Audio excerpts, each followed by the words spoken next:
आज का जो टॉपिक है वो क्लास 9th के स्टूडेंट के लिए है और बहुत इम्पोर्टेंट है। आइए हम देखते हैं इस लेसन में। इस लेसन का नाम है गुरुत्वाकर्षण। गुरुत्वाकर्षण जो अध्याय है ये बहुत ही इम्पोर्टेंट लेसन है और यह इसका और विस्तार आपको 11th में भौतिक विज्ञान में दिया गया है। तो हम सबसे पहले गुरुत्वाकर्षण के नियम को जानने के पहले हम यहाँ पर गुरुत्व को जानेंगे।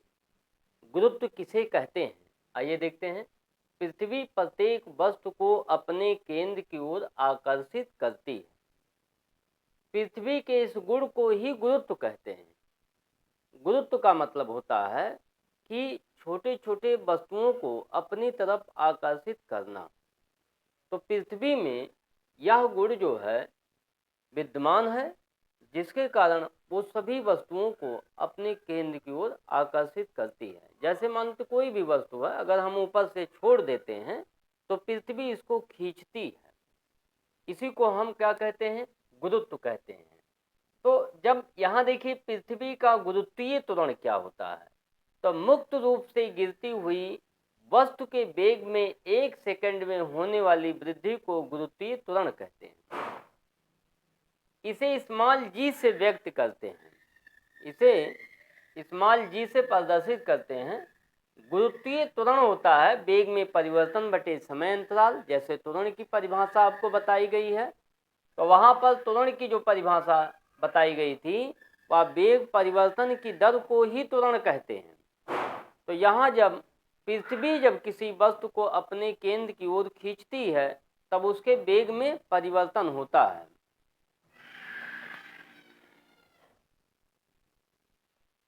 तो यहाँ पर इसका मात्रक होता है मीटर बटे सेकेंड स्क्वायर। जैसे त्वरण का मात्रक बताया गया था मीटर बटे सेकेंड स्क्वायर, इसी तरह से इसका भी मात्रक मीटर बटे सेकेंड स्क्वायर होता है।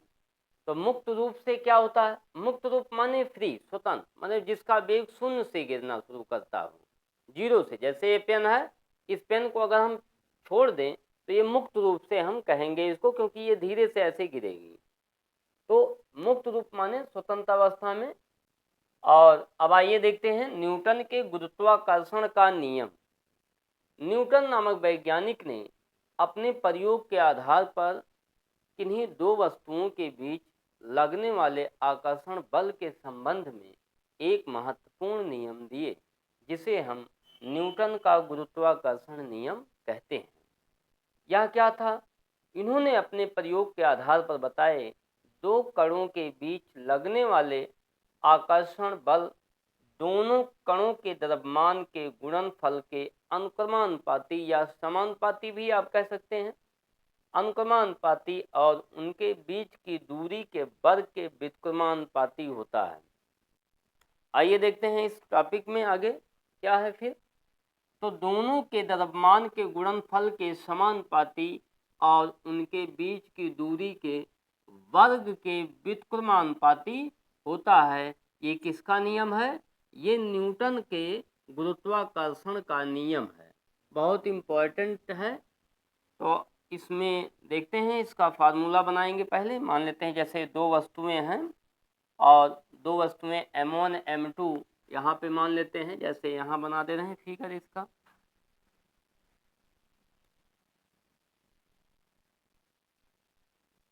दो वस्तुएं m1 m2 कितनी दूरी पर हैं? m1 व m2। ये m1 m2 हो गया। अब यहाँ पर ये r दूरी पर हैं, तो इनके बीच लगने वाला जो आकर्षण बल होगा दोनों के द्रव्यमान के गुणनफल के समानुपाती और उनके बीच की दूरी के वर्ग के व्युत्क्रमानुपाती होता है। ये वर्ग होगा, ये इक्वेशन नंबर फर्स्ट, ये इक्वेशन नंबर सेकंड। और दोनों को जब हम सॉल्व करेंगे तो यहाँ हो जाएगा m1 m2 और बटे r स्क्वायर हो जाएगा यहाँ से। और सॉल्व करेंगे तो एक कांस्टेंट आएगा यहाँ पर g m1 m2 और बटे r स्क्वायर। जी क्या है? जी यहाँ पर एक नियतांक है जिसे हम सर्वात्रिक गुरुत्वाकर्षण नियतांक कहते हैं। इसका मान होता है 6.67 गुणे 10 के घाते -11 और इसका मात्रक होता है न्यूटन इस गुरुत्वाकर्षण न्यूटन मीटर स्क्वायर बटे किलोग्राम स्क्वायर या किग्रा स्क्वायर लिख सकते हैं इसको, ये होता है। जी को हम क्या कहते हैं, सर्वात्रिक गुरुत्वाकर्षण नियतांक। ये सभी जगहों यानी कणों के लिए, पृथ्वी के लिए, ग्रहों के लिए, तारों सबके लिए कांस्टेंट होता है, चाहे छोटा पार्टिकल हो चाहे बहुत बड़ा पार्टिकल हो, तो सभी के लिए ये मान कांस्टेंट होता है, नियतांक होता है, इसीलिए इसे सर्वात्रिक गुरुत्वाकर्षण नियतांक कहते हैं। तो आइए हम जान लेते हैं इसमें। ये देखिए, जो गुरुत्वाकर्षण बल है वो द्रव्यमान पर निर्भर करता है। तो अगर मान लेते हैं किसी वस्तु का द्रव्यमान बहुत ज़्यादा है, जैसे इलेक्ट्रॉन, प्रोटॉन, तो तमाम यानी द्रव्य कण जितने भी हैं, जिसमें कण का जिसका द्रव्यमान होता हो, उसमें ही गुरुत्वाकर्षण बल कार्य करता है।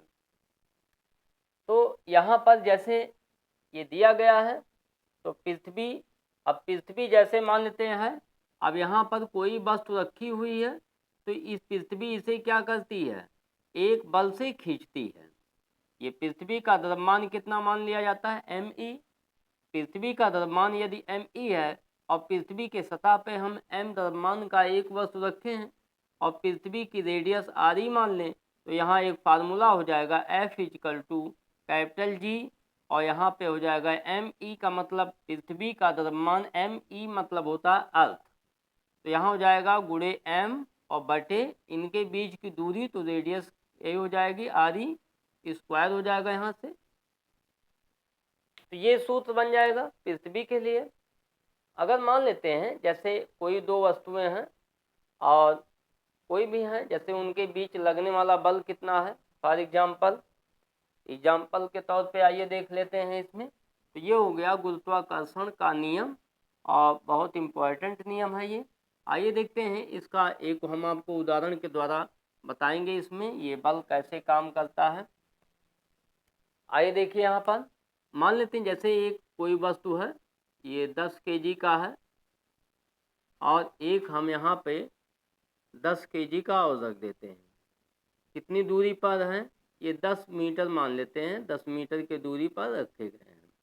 तो इनके बीच गुरुत्वाकर्षण बल कितना काम कर रहा है, तो आइए देखते हैं। यहाँ पर हो जाएगा m1 बराबर 10 kg और m2 बराबर हो जाएगा 10 kg और इनके बीच की दूरी r बराबर 10 मीटर, और सॉल्व कर देते हैं, फार्मूला लगा देते हैं G m1 m2 और बटे r स्क्वायर। तो F = हो जाएगा G की वैल्यू रखिए 10 के घाते -11 m1 10 × 10 और बटे 10 का होल स्क्वायर। तो F = हो जाएगा 6.67 × 10 के घाते -11 और ये 100 यहाँ ऊपर 100 नीचे कैंसिल हो जाएगा। इतने न्यूटन के बल से ये दोनों जो है आपस में आकर्षित होंगे, इतने न्यूटन के बल से दोनों आपस में आकर्षित होंगे। तो इस तरह से हम बहुत आंकिक प्रश्न आपके किताब में दिए गए हैं, उसको आप सॉल्व करेंगे, इसी फार्मूले पर आधारित हैं और तमाम प्रश्न दिया गया है। आइए देखते हैं एक दूसरा प्रश्न देख लेते हैं। तो इसी तरह से पृथ्वी से रिलेटिव, तो पृथ्वी से रिलेटिव क्या है, जैसे तमाम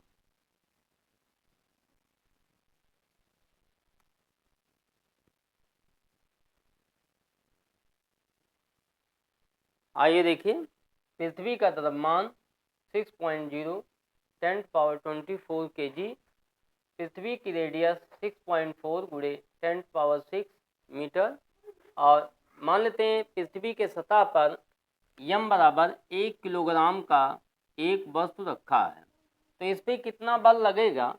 आइए देखते हैं इस फार्मूले के आधार पर G यहाँ पे हो जाएगा m बटे r स्क्वायर। पृथ्वी की रेडियस यहाँ r दूरी हो जाएगी, यहाँ से ये सेंटर हो जाएगा इसका, तो इसको हम सॉल्व कर लेंगे 6.67 × 10⁻11 और पृथ्वी का द्रव्यमान 10⁻24 और गुणे 1 kg वस्तु रखी गई है और यहाँ पर इसकी वैल्यू आई है 6.4 × 10⁻6 का होल स्क्वायर।